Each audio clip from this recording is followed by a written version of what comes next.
What is the biggest mistake the medical industry is making when treating cancer? Well, that's kind of a broad question. They're not making one mistake. They're making many mistakes. The consequences of that are over 1,700 people a day in the United States dying from cancer, over 618,000 people a year. By the time you and I are finished with this discussion, 70 people in the United States will be dead. And also, when we magnify that around the world, you're talking an enormous amount of people that are leaving the planet as the result of a misunderstanding about the origin of what this disease actually is. Cancer is a disorder of energy metabolism, mitochondrial dysfunction, where the field throughout the world seems to think that cancer is a genetic disease. So they're spending enormous amounts of money and approaches either hunting for genes or trying to target genes for a disease that's ultimately not genetic. Yeah, okay, so I want to get into how to manage it and everything like that. But I heard you say that perhaps the treatment for cancer will go down as the greatest tragedy in modern history of medicine. Well, I think so, because they're treating it as for something other than what it is. I mean, you're using toxic poisons and radiation, surgical mutilations. These approaches are done in an incorrect way. If the tumor cell cannot survive with simple metabolites like the sugar glucose and the amino acid glutamine, and the tumor cells are incapable of transitioning away from those two fuels to fatty acids and ketone bodies, the logical strategy would be to deprive those cells, that tumor in a person, of those two fuels, while transitioning their body over to a state of nutritional ketosis. This will demolish these tumors, stop them. We don't ever use the term cure. We use the term management because we don't know if anyone is cured. All we know is they live longer with a higher quality of life. And that doesn't mean we can't use radiation or toxic poisons. They would be used in very low doses at strategic times when the tumor cells are massively compromised energetically, being just barely hanging on for survival. A small dose of a toxic poison could be considered, just like a small dose of radiation and a surgical procedure to remove whatever residual mass might be there. Yeah. So you'd have to redesign how we use some of the strategies. Right now, people are all excited about immunotherapies. Immunotherapies are, again, based on the genetic basis of tumors. You're trying to target tumor cells, but the epitopes or the targets are massive in great number, and they're always concerned that the tumor's acidification prevents the immunotherapy from working. Where does the acidification come from? It comes from the sugar glucose and the amino acid glutamine. If you get rid of them, the tumors become extremely vulnerable to a large number of what we're already doing, especially if the patient is in nutritional ketosis. I mean, we have so many unique ways of killing cancer cells without causing any toxicity to the patient. Wow. Why are we doing what we're doing? That's why I said this is medieval. Yeah. And we publish these papers in top journals. We have case reports showing the therapeutic efficacy, but it's pretty much ignored. And why do you think is that? Do you think that there's something intentional? Or? No, it's not intentional. It's ignorance. A lack of knowledge, I think. Yeah. Well, it's also a desire to maintain the status quo. Oh, yeah. I think anytime you change a paradigm, I don't care what it is, there's a lot of a disconcerting feeling about this. I've been doing this the same way for decades, and I don't want to change.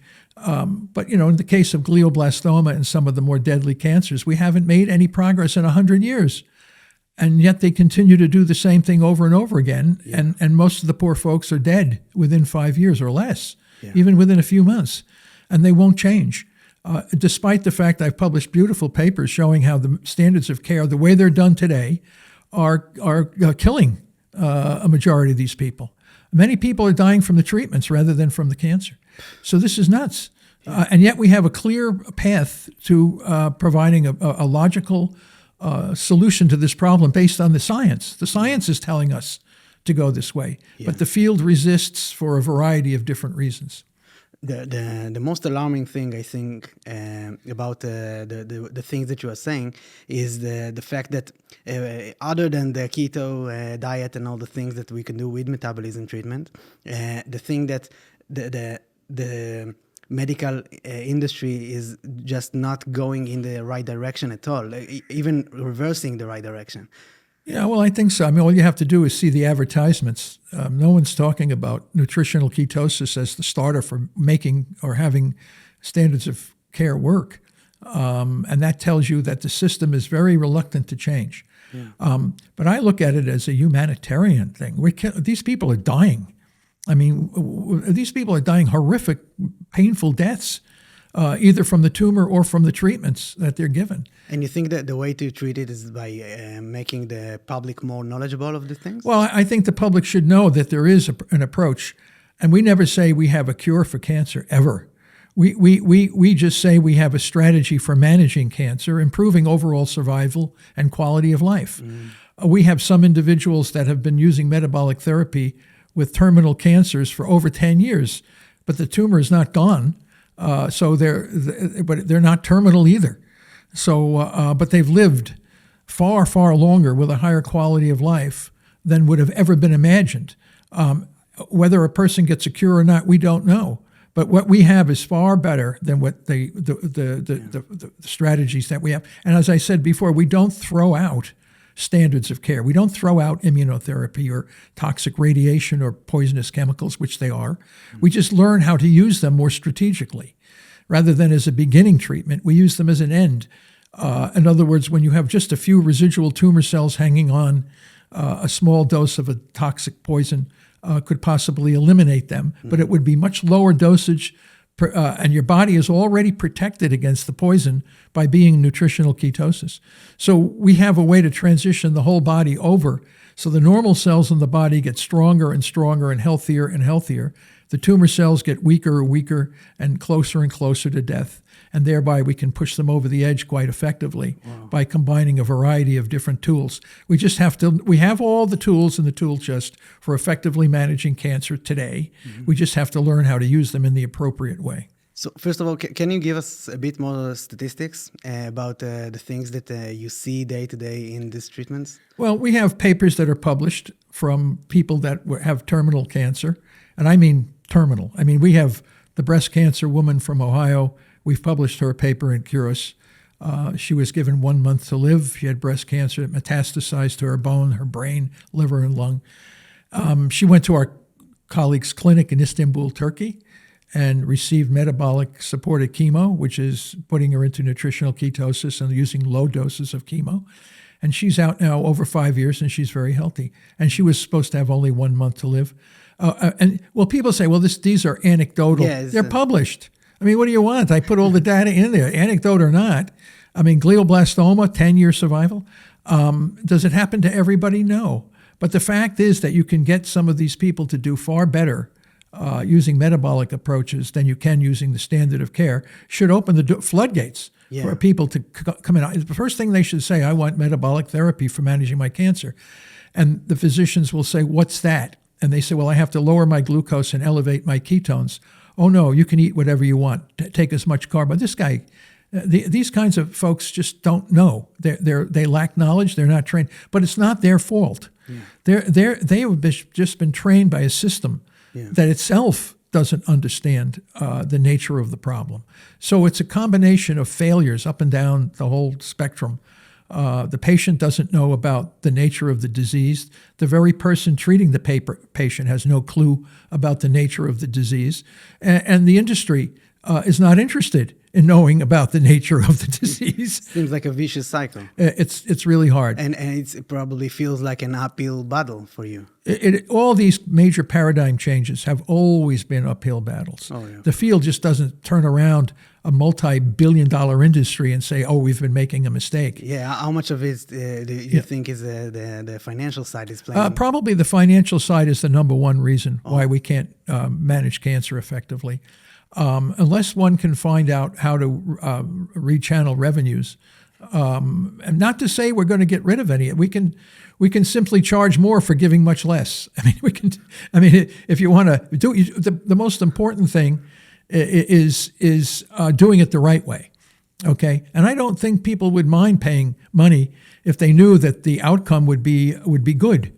Right now, someone is diagnosed with cancer, and they have a terrible anxiety. They think the Grim Reaper is looking over their shoulder, waiting for them, and that doesn't have to happen. We're trying to put the Grim Reaper out of business, but they need to know what to do. Our metabolic therapy requires a tremendous input on the part of the patient. The patient must understand what they have, and the patient must understand what they need to do to bring their blood sugar down and their ketones up. And that's why we developed the glucose ketone index calculator, which we published here at Boston College, which will be the tool by which we can manage cancer and all major chronic diseases as well. Because we're putting people back into the period when we existed on the planet in the Paleolithic period, 400,000 or 500,000 years ago. All of our ancestors were in nutritional ketosis. There were no donut shops and delicatessens on the corners in the Paleolithic period. So they killed animals and ate them. Whatever they could find, they would eat. And they were always a low-carb diet, basically. So a lot of exercise, low-carb. These people, we know because those who live according to traditional ways rarely, if ever, have cancer. Scientists like humanitarians who have gone around the planet looking at people, rarely do they have cancer. What killed our ancestors was injuries and infections, not chronic disease, obesity, cardiovascular disease, cancer. Those things that rarely, if ever, existed. People might say for the argument against it is that they lived much shorter. Yeah, but they were dying. They didn't have an osteopathic surgeon to fix their broken bone, nor did they have antibiotics to reduce the infection that they had. So if they had orthopedic surgeons and antibiotics, they would live very long, because you would eliminate the critical thing. As long as but the problem is our science and technology has evolved so much faster than our biology. We are still Paleolithic man living in a very toxic environment, highly processed carbohydrate foods, anxiety, poor sleep, all these things putting us at risk for cancer, cardiovascular disease, diabetes, obesity, all these kinds of things are the result of the new environment we're living in.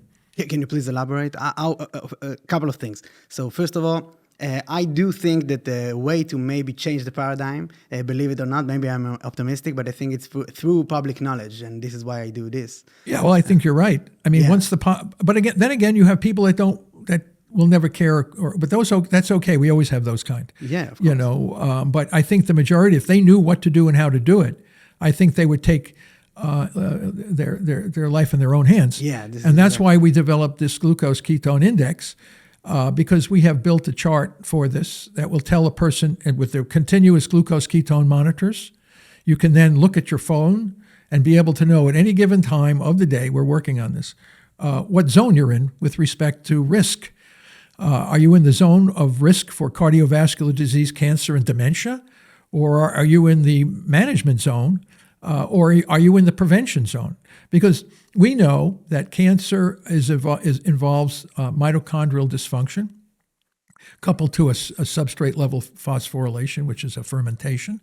And as long as you can keep your mitochondria healthy, it's very hard to get cancer or any of these chronic diseases.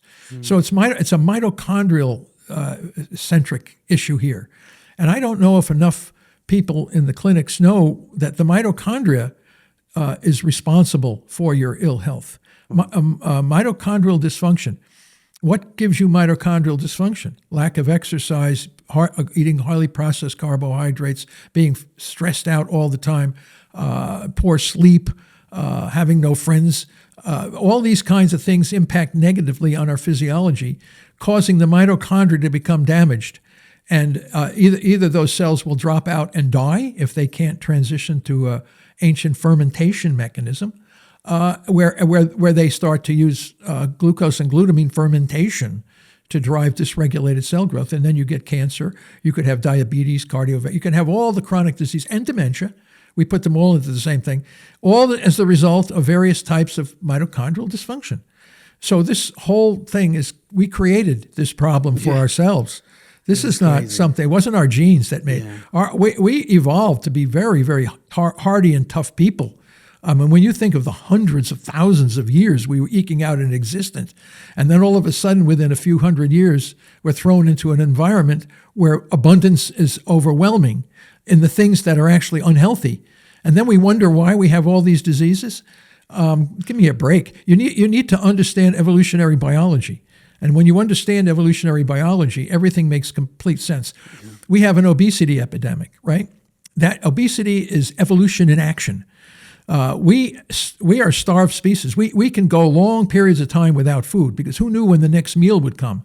Do you know how hard it is to kill a big buffalo or an elephant to get food? I mean, it's not easy. You're not going to go out and throw something in a microwave. It takes a lot of energy to kill a buffalo or an elephant. Yeah, and it's right? a buffalo right now, and tomorrow it's rotting buffalo. Yes, you do all that, and that's a lot of energy. You're using a lot of time to spend to do this. And the food is all natural. It's not it's organic, I guess you could say, but clearly it's would keep us healthy.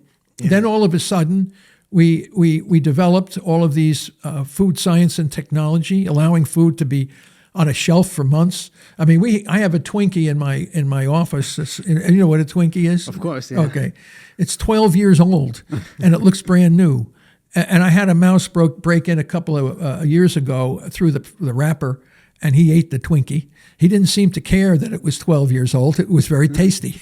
So I mean, we're making foods that look normal and look healthy, and it's completely chemical. It's all chemicals. Then we wonder why we have dementia and obesity. So obesity, as I said, is evolution in action. We have genes in our body that are supremely designed to store energy because we were always going to be starving.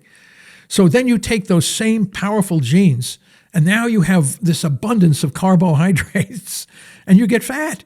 I mean, this is evolution in action. We were not supposed to be. We didn't evolve to be fat. We evolved to be lean. Yeah, it's a feature, not a bug. Yeah. Yes.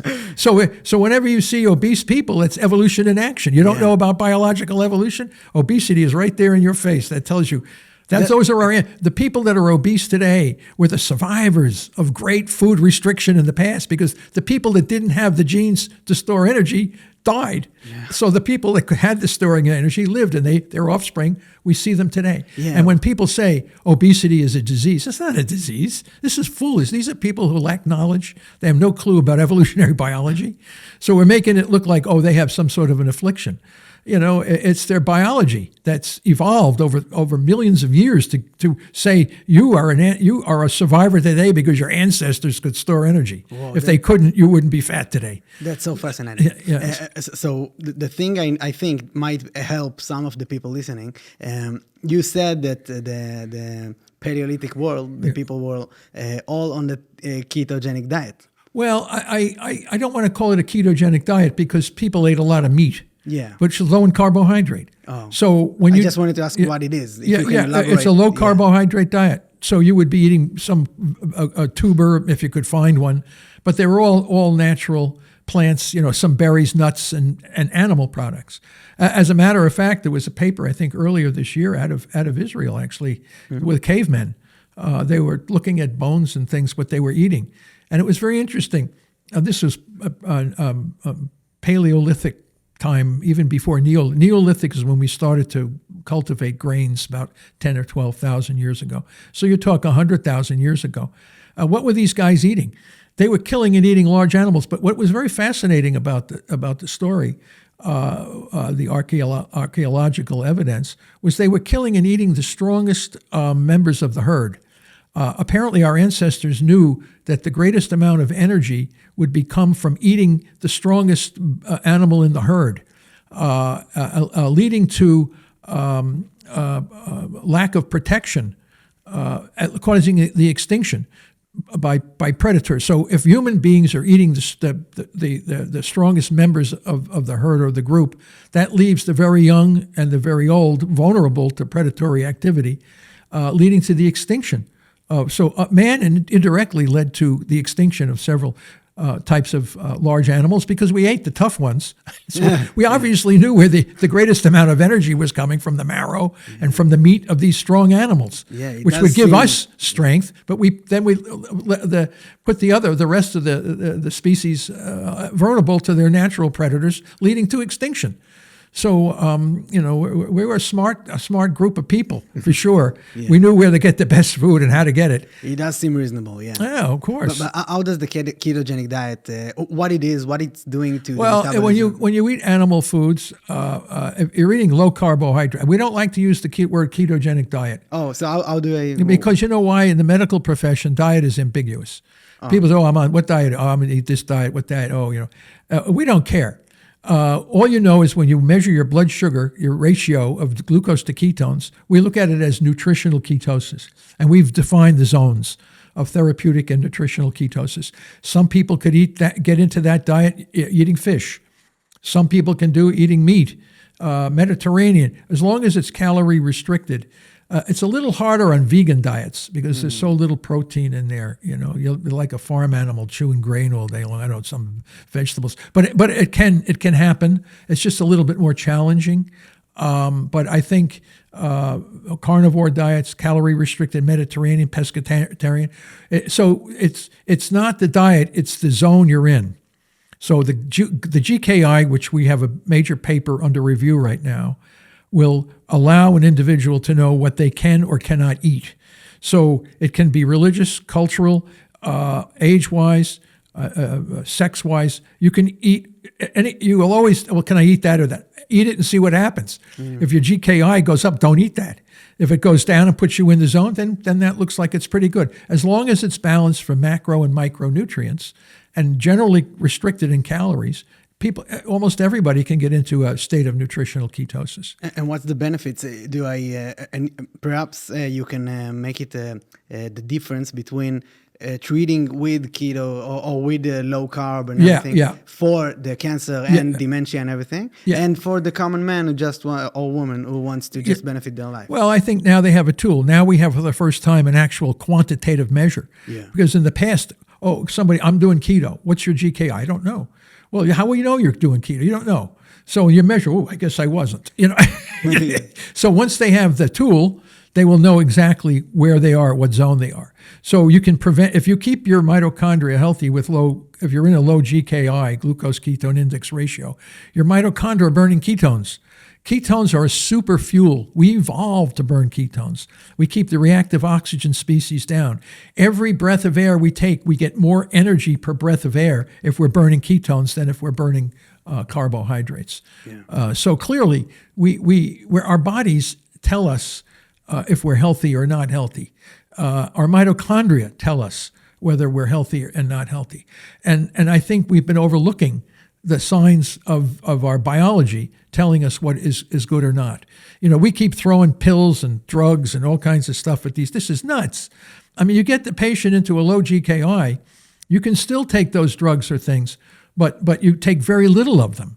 You don't have to take them as often, and you take them very little on this. So humans always want the quick fix. They always want something that you don't really have to spend a lot of time knowing about or doing. But that's their problem. As long as they have knowledge, they can look at the chart, see where they are any given day, and then they can make a conscious decision as to what zone they want to be in. You want to be in the high-risk cancer zone, dementia zone? Hey, that's your choice. But at least you know you're in that zone. And you know how to get out of that zone and get into another zone by simply measuring your blood sugar and ketones in real time. And that's coming. These tools are coming. It sounds amazing. But I want to get into the way that people can measure themselves these days, and we'll get it in a second. But I want to go back to cancer and the way that the things that you suggest are treating it. But if you can please elaborate first on how much of a problem is cancer globally currently. Well, I think it's a major problem. It doesn't seem to be going away. It only seems to be getting worse, which should never happen now that we know what to do and how to prevent it and how to manage it. But again, it's not consistent with the worldview of what it is. But I think in China, it already surpassed heart disease as the number one killer of Chinese Surpasses people. a word you can use. Yeah, I was there a couple of years ago, and I heard someone tell me from one of the Chinese statistics, they were 8,100 people a day were dying from cancer in China because they have a huge population. But it's all connected to chronic diseases, cancer is being one of them, one of the major ones. And I think it's different than diabetes or cardiovascular disease. You have cardiovascular disease, you take some pill or something like this, or diabetes. But when you have cancer, you feel that you're going to suffer immensely, and there's no cure, there's no management, and you're eventually going to die. And if you happen to survive the poison treatments and the surgical mutilation and the radiation, if you happen to be so fortunate to survive all that, your body has been brutalized by these toxic situations where a tumor could reappear, either the same tumor or a completely different tumor some other place in your body, and come back at you in some other completely different way. We know from being exposed to poisonous chemicals and radiation and all this kind of stuff, people then suffer with survivor anxiety. They have hormonal imbalances, bone density issues, neuropsychiatric problems, digestive problems. All of these are the results of being poisoned and irradiated. So, I don't know anybody who wants radiation and poison to prevent themselves from getting cancer, right? You know anybody who does that? You might get a vaccine to prevent you from getting a virus or something, but you don't, today's my day, I have to go down to Dana-Farber or MD Anderson to get irradiated to prevent me from getting cancer or take this toxic drink. This is nuts. Yeah. So, but when you have cancer, they give you all that kind of stuff. It's like crazy. So, but no, I think that, yes, cancer is a major disease. The pharmaceutical companies are gearing up for a massive number of new cases by 2050. What's going on? We know how to drop those deaths. We know how to prevent it. We know how to keep people alive without doing that. And as I said, when you take people and you give them all these poisons, chemicals, and all this kind of stuff, you increase entropy, the second law of thermodynamics, which is disorder. Your mitochondria get brutalized by being irradiated and poisons. You're damaging the very organelle in the cells that you need to be healthy, right? When you're in nutritional ketosis, the mitochondria are getting super, super healthy. And the tumor cells now become marginalized because the fuels that they're needed, like glucose and glutamine, are being targeted. Yeah. And that's why it's strategic. We have to know how to do this because we developed the press pulse therapeutic strategy where you can press glucose down real strong because you don't need it. We can switch to fatty acids and ketones. Tumors can't. So once they are put into this marginal zone, we come in strategically with glutamine targeting drugs. We're working on dosage timing and scheduling. So because the glutamine is so important for our immune system and our gut and just normal function in our body, we can't be too aggressive in targeting glutamine, the amino acid that's fermented by the tumor cells. But we can stranglehold the glucose, and then we can come in and gradually degrade with the glutamine targeting drugs while the mitochondria and the rest of the body are getting super healthy. So all your normal cells are getting healthier and healthier and healthier, and the tumors are getting weaker and weaker and weaker. And eventually you end up in a zone where the tumor has been reduced to an indolent growth or an indolent state, or gone completely, we don't know. But it's certainly, and you feel much better. We've seen people who come in with hypertension, high blood pressure, prostate cancer, and diabetes, and we put them on metabolic therapy, and everything starts to go away. The hypertension, the high blood pressure, the diabetes, along with the cancer, because they're all the result of damage to mitochondrial dysfunction in one way or another. Wow. So we want to restore the power of our mitochondria, because that ultimately determines how long you're going to live on the planet. It's the mitochondria. It's the energy system in our body. All of our cells have these mitochondria, except red blood cells, and they're turned over. But as long as we keep lung healthy, brain healthy, gut healthy, what means healthy? It means your mitochondria and those cells are healthy. How do you get them healthy? You have them burn ketones. How do you burn the ketones? Get into nutritional ketosis. But then you say, what do I have to do? Don't eat a lot of highly processed carbohydrates. Well, I don't know if I can do that. Yeah, this is the hard part. Then it becomes your choice. Yeah. But at least you know what to do and how to do it. Yeah. It's no longer a mystery. The mystery is gone. We know what to do to keep ourselves healthy. But as you say, this is not the way it's being treated right now. And I do see why you would say this is a great tragedy. Oh, yeah. Well, I think it's a tragedy of lack of knowledge. I think it's because sometimes the cancer patients are told, eat whatever you want. I've had people tell me the person weighs 300 pounds and they take a chemo and they're afraid he's going to lose too much weight on chemo. A guy weighs 300 pounds for Christ. I mean, what are you doing? You're worried about this guy because you're going to give him chemo, might lose some weight. When you do metabolic therapy, you do lose weight. But the issue is therapeutic weight loss. You can lose weight if you're poisoned, of course. You're vomiting, you have diarrhea. I mean, this is terrible. You're losing weight. Well, This is what happens during chemo? Yes. Oh, yeah. Why is he throwing up? Everybody's talking. Why does he have diarrhea all day? Why has he got headaches? Why can't he get out of bed? I mean, you're poisoning the poor guy. I mean, he's not going to look like he's. Okay. Can you please elaborate more on how the chemo is treating the patients and why does it? Well, you see what they have doxorubicin. They call it red devil. Makes you pee red, your eyeballs red, everything is red. It's poisoning your whole body, right? The cancer cells are dying, of course, too, but your normal cells are getting damaged. Oh. Your mitochondria and the normal cells are being damaged as the result of that. Why are you doing that? People go bald, right? You ever see these poor cancer patients? They're bald. Why are they bald? You got cancer cells growing in the hair follicles? No. So why did you go bald? It's just an adverse effect. Well, listen, when you do metabolic therapy, your hair does not fall out. It actually starts to look even better than it was before. Yeah. So we've seen so much remarkable turnaround. And then the people, well, there's no clinical trials. There's no clinical trials. I can't believe it. That's just an excuse. The science tells us what we need to know and how to do it. Why didn't you look at the science? Why do you not want to do a clinical trial on this? We don't know. We don't know what to do. Well, we know what to do. We'd be very happy to show you. And then they always come up with some other excuse. Yeah. We can't do that because you're threatening their meal ticket on a lot of this. So you got to be careful. But we know what to do. We know how to do it. We have been publishing these papers. People will have to come and read. They're open access. You don't have to go to a library. You get it right off the web. Yeah, but this is very proactive on the patient side or the general public. Yeah. Well, I feel bad for so many patients. They run down to their top.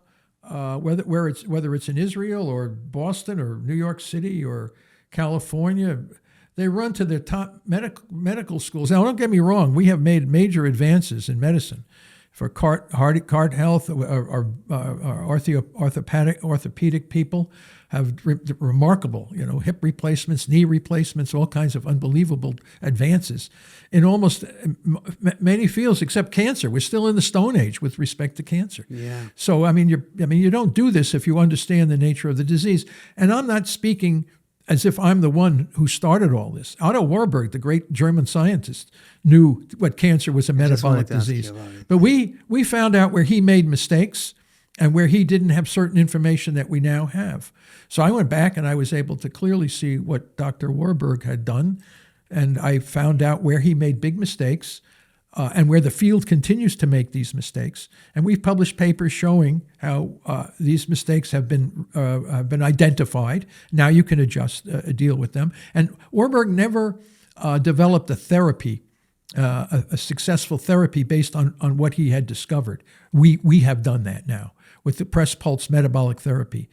We have now developed real logical ways to manage cancer based on our understanding of the science. Can you just elaborate what did he won the Nobel Prize, right, for something he he won the Nobel Prize for his discovery of the respiratory enzyme, which is basically cytochrome C.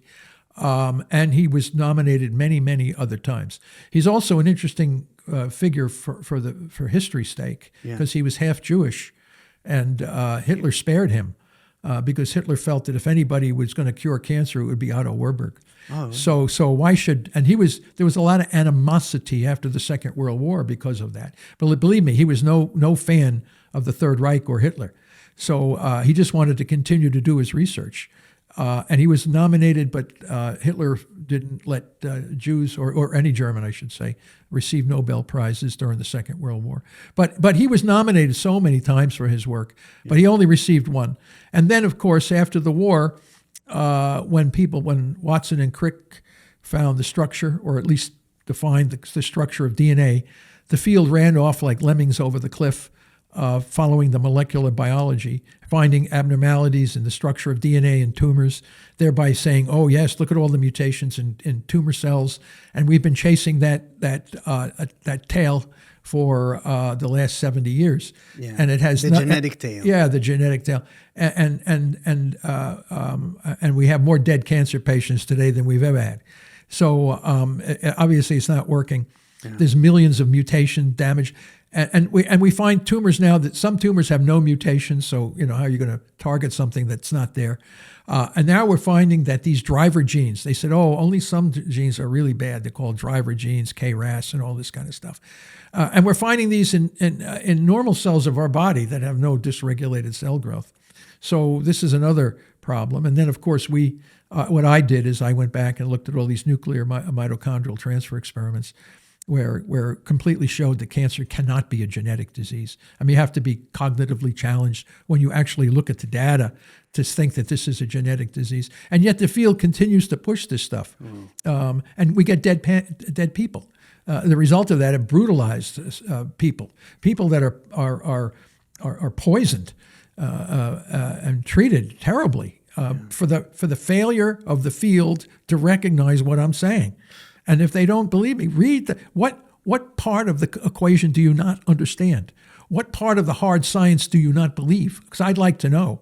We've been trying to figure it out. We don't see any major challenge to the science. Wow. We just see it from conceptual belief systems.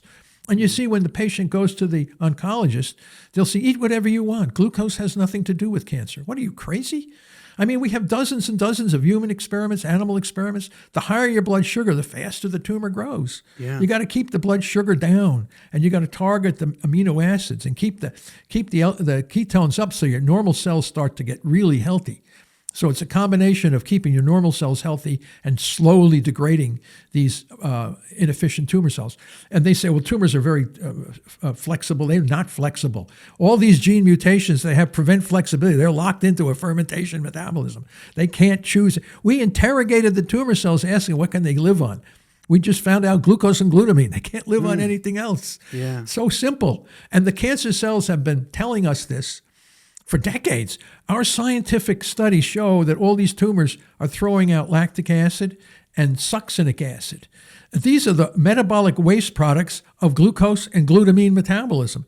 And the cancer cells are throwing it out, telling us, this is what I'm using, this is what I'm using. And you choose not to target what I'm using, and it's just nuts. Yeah. So we have all the suffering. Yeah, first of all, before I go into another matter, I hear in what you're saying right now. Can you please elaborate on the scale of the issue in America? Because as you said, in China, it's going like... Well, it's all countries. I don't think it's just... I think the Chinese, I think in India now, all the countries are having the same problem. It's not just the United States. As well in America? Everywhere. It's everywhere. It's all over the world that cancer is increasing in all the countries. I mean, you look at we just published a paper just recently in the journal Oncology showing all the different arises in cancer, different kinds of cancers. We've made no major advance in lung cancer, pancreatic cancer, glioblastoma. We have made some small advances in some of these rare blood cancers. But for the most part, we have not made any major cancer. Once you hit a stage 4, they've been calling that for decades, you're considered terminal. What do you, give me a break? Well, we see all these we're all terminal to some degree. Well, somebody says, oh, he's terminal. Well, he's been out 10 years. When do you think? Of course he's going to be terminal. He's going to die someday, but maybe not from cancer. Yeah. But is it all the types of cancer? Or is it? Yeah, we can't find a tumor that doesn't require glucose and glutamine. So they're all the same. Very similar. Okay, their mitochondria are defective, therefore they must ferment. If their mitochondria are defective, they must ferment. What do they ferment? They ferment glucose and they ferment the amino acid glutamine. So we have shown that. They don't respire. We have now shown there are 3 sources of energy in our body. We have glycolysis, a fermentation mechanism in the cytoplasm of the cell. It's called cytosolic substrate level phosphorylation, which is the glycolytic pathway. In normal cells, it produces a very little amount of energy, but in the cancer cell, it can produce more. We have oxidative phosphorylation, which is you and I are breathing. Most of our energy is coming from the fact that we're bringing in oxygen. Our cells are making energy highly efficient with the waste product of water and CO2. I breathe oxygen, I exhale CO2 and water vapor. So this is the waste product of normal oxidative phosphorylation. But our big discovery, working with Dr. Christos Shinopoulos from Semmelweis University in Budapest, world leader on mitochondrial substrate level phosphorylation. This is something that's always existed, but it was never recognized in cancer, where the glutamine is fermented inside the mitochondria in the absence of oxygen. So the mitochondria can still produce energy without oxygen through a fermentation mechanism. It's called mitochondrial substrate level phosphorylation. Werberg did not know about this. As a matter of fact, most people in the cancer field have no clue about this. So that's why they keep doing stupid things. They need to understand the scientific literature. Once you understand the scientific literature, the solution is right there in your face. But I thought, perhaps I'm mistaken, but lung cancer is the most deaths are caused by lung cancer. Am I correct? Well, people smoke. And they have living lousy air, right? They're going to get lung cancer. My grandfather died from lung cancer. So but we know they're fermenting. Okay, so let me tell you something. If people have a heart attack, right, you stop breathing. And if you fall down, if you don't breathe within 5 minutes, you're going to be dead because your brain is going to die from the lack of oxygen. Okay, but your bloodstream immediately fills up with lactic acid and succinic acid. These are your bloodstream fills up with this because in order to remain alive, you have to have energy, ATP. Our bodies can make energy to ATP through absence of oxygen through what we call fermentation pathways. As I said, one is in the cytoplasm and the other one is in the mitochondria itself. The waste products of glutamine, amino acid fermentation, is succinic acid. The waste product of glucose fermentation is lactic acid. Okay, so the bloodstream fills up with lactic acid and succinic acid in the absence of oxygen. Okay, as soon as you breathe, these two go down. So you're starting to respire again. Cancer cells, even in the presence of oxygen, still make the waste products of cytosolic and mitochondrial fermentation. That means we know what's going on. Their mitochondria are defective. They have insufficient ability to make energy through respiration. So they're constantly fermenting. So what are they fermenting? The glutamine and the glucose. Well, how do you kill cancer cells? You must take away the fermentable fuels. They can't respire ketone bodies or fatty acids. They collect them in the cytoplasm as big lipid droplets. This is not a complicated problem. People say, it's the biggest problem. The cells have been telling us for decades. It's just that nobody understood what they were telling us, or like in a foreign language or something. Yeah, the public likes to be led, but perhaps the medical the industry... scientists need to be led. The scientists themselves, they've been collecting the data and not seeing it. They say, these cancer cells, we all know they throw out tremendous amount of lactic acid and succinic acid. And as I said, that causes acidification of the tumor microenvironment. It's like the tumor puts a protective shield around itself from all the acidity. Well, where's the acidity coming from? Glucose and glutamine. So you take away glucose and no more acidity. Now you can come in and kill these guys with minimal doses of drugs or radiation or any of this kind. And you can shrink it down. I mean, we have so many unbelievable ways to kill cancer cells without toxicity. We don't need to be doing the crazy stuff that we're doing. This is incredible, and I really hope some people with power in this field might listen and do what. Well, we'll see what happens.